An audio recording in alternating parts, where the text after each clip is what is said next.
few moments later. Guys, mga ibang mga ibon na nakikita ko dito. Ang liliit, meron dami. Dito sa kabilang side naman to.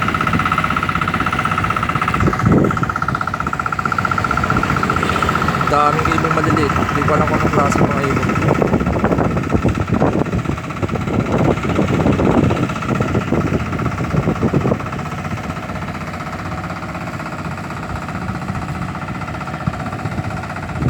Ito yung kabilaan ng palayan. Sa kabila yung mga hero. Dito na. Hindi ko alam kung anong klase mga ibon.